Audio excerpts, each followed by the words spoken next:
క్రికెట్లో టాలెంట్ మాత్రమే ఉంటే సరిపోదు, ఒకంత అదృష్టం కూడా ఉండాలి. ఇప్పుడు అలాంటి ఒక విషయాన్ని మనం ఇక్కడ చూడబోతున్నాము.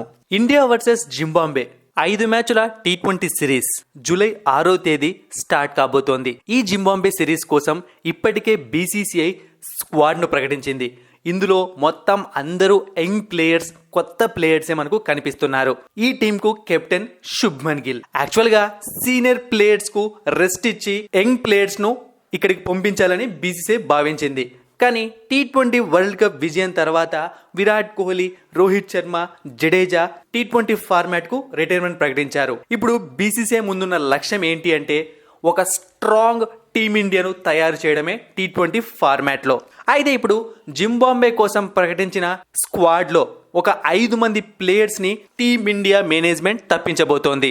అంటే BCCI తప్పించబోతోంది. ఆ 5 మంది ఎవరు అంటే యశస్వి జైస్వాల్, సంజు శాంసన్, శివం దుబే, ఖలీల్ అహ్మద్, రింకు సింగ్.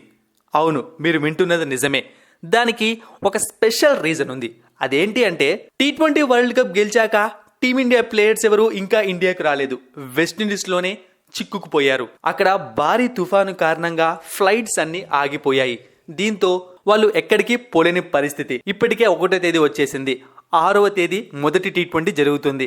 అంటే 1-2 రోజుల ముందే మన టీమిండియా ప్లేయర్స్ అక్కడికి వెళ్ళాలి. దీని ప్రకారం చూసుకున్నాము అంటే ఇప్పుడు అక్కడ ఉన్న ప్లేయర్స్ ఇక్కడికి వచ్చి మళ్ళీ అక్కడికి వెళ్ళాలి అంటే ట్రావెలింగ్ ఇష్యూస్, వాళ్ళు ఖచ్చితంగా కొంచెం అలసిపోయే అవకాశం ఉంటుంది. ఈ కారణంగా అక్కడున్న ప్లేయర్స్ ఒక 5 మందిని తప్పించాలని BCCI భావిస్తోంది.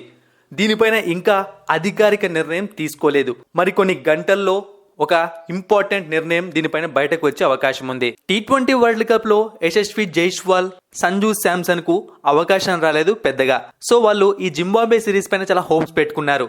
అదే క్రమంలో T20 వరల్డ్ కప్ లో చాలా మ్యాచెస్ లో ఫెయిల్ అయ్యాడు శివం దుబే. నితీష్ కుమార్ రెడ్డికి ఇంజురీ అవ్వడంతో అతను జింబాబ్వే T20 సిరీస్ స్క్వాడ్ లోకి ఎంటర్ అయ్యాడు. సో తను ప్రూవ్ చేసుకోవడానికి కూడా ఇది ఒక మంచి సిరీస్. ఇలాంటి టైంలో వీళ్ళు ఇప్పుడు జింబాబ్వేకి వెళ్లకుంటే ఇది ఖచ్చితంగా వాళ్ళు బాగా బాధపడే విషయమే. అందుకే టాలెంట్ ఉంటే సరిపోదు, కొన్నిసార్లు అదృష్టం కూడా ఉండాలి. మరిన్ని ఇంట్రెస్టింగ్ వీడియోస్ కోసం సబ్స్క్రైబ్ చేయడం మర్చిపోకండి.